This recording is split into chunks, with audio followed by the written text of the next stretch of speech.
بسم الله الرحمن الرحيم. السلام عليكم ورحمة الله وبركاته. الحمد لله حمدا كثيرا طيبا مباركا فيه، والصلاة والسلام على سيد المرسلين محمد وآله وصحبه أجمعين، أما بعد. حاضرین و ناظرین، یہ درس نمبر 1890 ہے اور آج سورۃ الزخرف کی 2 آیتوں کی تلاوت اور تشریح کی جائے گی، آیت نمبر 37 اور 38، 37 and 38۔ چلیے سب سے پہلے ہم ان 2 آیتوں کی تلاوت کرتے ہیں، لفظی ترجمے اور ترجمے کے بعد تشریح کرتے ہیں۔ اعوذ باللہ من الشیطان الرجیم، بسم اللہ الرحمن الرحیم۔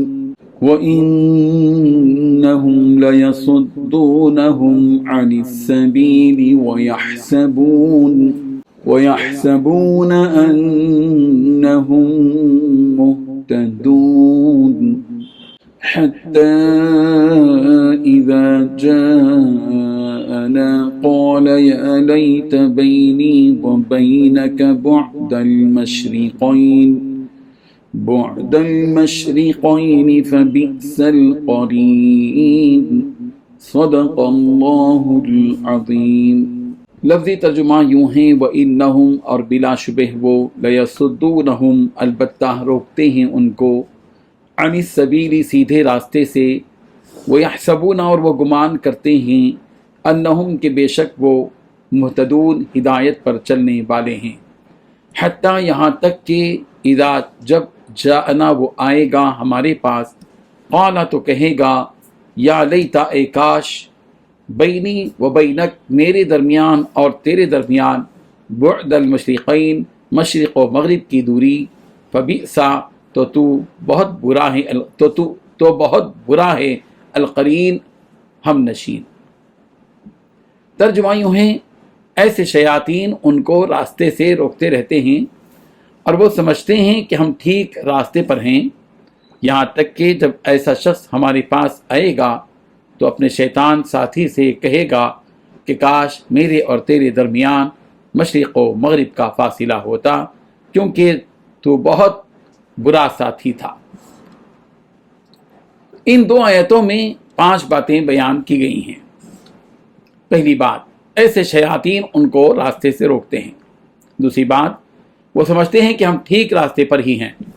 تیسری بات، جب ایسا شخص اللہ کے پاس آئے گا تو اپنے شیطان ساتھی سے کہے گا۔ چوتھی بات، کاش میرے اور تیرے درمیان مشرق و مغرب کا فاصلہ ہوتا۔ چھٹی بات، اس لیے کہ تو بہت برا ساتھی تھا۔ بزرگان محترم، پچھلی آیتوں میں یہ کہا گیا کہ جو کوئی اللہ تعالیٰ کے ذکر اور اس کی عبادت سے غافل ہو کر زندگی گزارتا ہے، اللہ تبارک و تعالیٰ شیطان کو اس کا ساتھی بنا دیتے ہیں، جو اس کو گمراہی اور بے دینی کی طرف لے جاتا ہے، اور اس کے ساتھ وہ شیطان کیا معاملہ کرتا ہے۔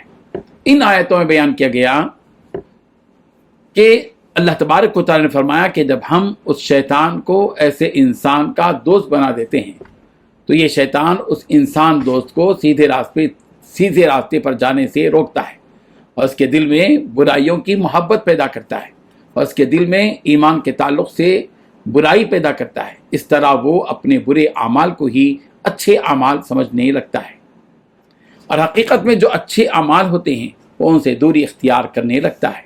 نتیجہ یہ ہوتا ہے کہ وہ آخرت میں اس شیطانی دوستی کی وجہ سے جہنم میں داخل ہو جاتا ہے۔ سورہ رعد کی آیت نمبر 33 اور 34 میں کہا گیا، بل زُيِّنَ لِلَّذِينَ كَفَرُوا مَكْرُهُمْ وَصُدُّوا عَنِ السَّبِيلِ وَمَنْ يُضْلِلِ اللَّهُ فَمَا لَهُ مِنْ هَادٍ لَهُمْ عَذَابٌ فِي الْحَيَاةِ الدُّنْيَا وَلَعَذَابُ الْآخِرَةِ أَشَقُّ وَمَا لَهُمْ مِنَ اللَّهِ مِنْ وَاقٍ۔ بلکہ کافروں کو ان کے برے اعمال اچھے کر کے دکھائے گئے اور انہیں سیدھے راستے سے روکا گیا، لہذا جس کو اللہ تعالیٰ گمراہ کر دے اسے کوئی ہدایت نہیں دے سکتا۔ ایسے لوگوں کے لیے دنیا میں بھی عذاب ہے اور آخرت میں بھی۔ آخرت کا عذاب تو بہت سخت ہے اور انہیں اللہ کی پکڑ سے کوئی بچانے والا نہیں۔ اور سورہ نمل کی آیت نمبر 24 میں کہا گیا، وَزَيَّنَ لَهُمُ الشَّيْطَانُ أَعْمَالَهُمْ فَصَدَّهُمْ عَنِ السَّبِيلِ وَهُمْ لَا يَهْتَدُونَ، کہ شیطان نے ان کے برے اعمال کو ان کی نظر میں اچھا کر دکھایا پھر انہیں سیدھے راستے پر چلنے سے روک دیا، لہذا وہ لوگ ہدایت پر چلنے والے نہیں رہے۔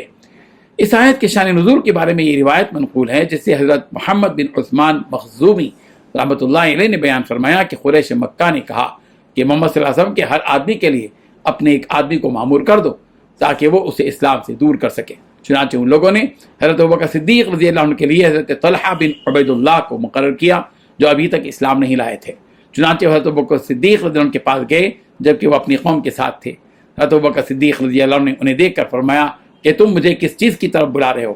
انہوں نے کہا کہ میں تمہیں لات و عزا کی عبادت کی طرف بلاتا ہوں۔ تو حضرت ابوبکر صدیق رضی اللہ عنہ نے ان سے پوچھا کہ یہ لات و عزا ہیں کون؟ انہوں نے کہا لات ہمارا رب ہے اور عزا اللہ کی بیٹیاں۔ اس پر حضرت ابوبکر صدیق رضی اللہ عنہ نے فرمایا کہ اچھا تو پھر ان کی مائیں کون ہیں؟ یہ سن کر طلحہ بن عبید اللہ خاموش ہو گئے اور اپنی قوم کی جانب پلٹ کر کہا کہ ان کا جواب دو، تو ان کی قوم بھی اس پر کچھ جواب نہ دے سکی۔ تو طلحہ بن عبید اللہ نے کہا اے ابوبکر کھڑے ہو جاؤ۔ پھر حضرت طلحہ نے کلمہ شہادت پڑھ کر اسلام قبول کر لیا، جس پر یہ آیت وَمَن يَعْشُ عَن ذِكْرِ الرَّحْمَنِ نُقَيِّضْ لَهُ شَيْطَانًا پوری آیت نازل ہوئی۔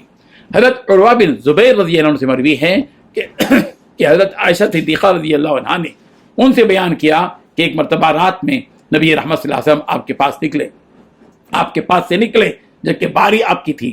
حضرت عائشہ صدیقہ رضی اللہ عنہا نے فرمایا کہ اس عمل پر مجھے غیرت آئی۔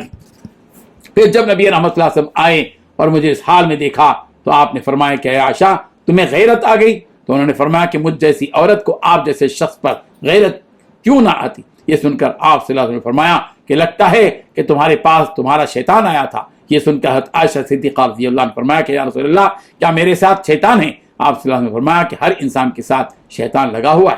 پھر حضرت عائشہ صدیقہ رضی اللہ عنہ نے فرمایا کہ کیا آپ کے ساتھ بھی؟ تو آپ صلی اللہ علیہ وسلم نے فرمایا کہ ہاں میرے ساتھ بھی، مگر اللہ تعالیٰ نے اس کے خلاف میری مدد کی تو میرا تابع بن گیا۔ یہ مسلم کی روایت ہے۔ لہذا ہر انسان کو شیطان کے چالوں سے آگاہ رہنا چاہیے اور اپنے بچاؤ کے لیے اللہ تعالیٰ سے دعا مانگتے رہنا چاہیے تاکہ یہ شیطان اس پر غالب نہ آ جائے۔ الغا دنیا میں تو یہ انسان اس شیطان کی دوستی میں مگن رہا اور اسلام سے دور ہو کر بدعمالیوں والی زندگی گزارنے لگا، لیکن جب یہی شخص مرنے کے بعد حساب و کتاب کے لیے اللہ کے سامنے آئے گا تو اس وقت یہ اس شیطان ساتھی سے کہے گا کہ کاش تیرے اور میرے درمیان مشرق و مغرب کا فاصلہ ہوتا، کہ نہ تو میرا دوست بنتا اور نہ ہی میں تیری باتوں میں آ کر یہ برے کام کرتا۔ یقیناً تو ایک برا ساتھی تھا جس نے مجھے ہر وقت برائی کی دعوت دی، جس کی وجہ سے آج میرا یہ حال ہے۔ اللہ تعالیٰ ان آیات کو سمجھنے کی توفیق عطا فرمائے۔ آمین۔ وآخر دعوانا ان الحمد للہ رب العالمین۔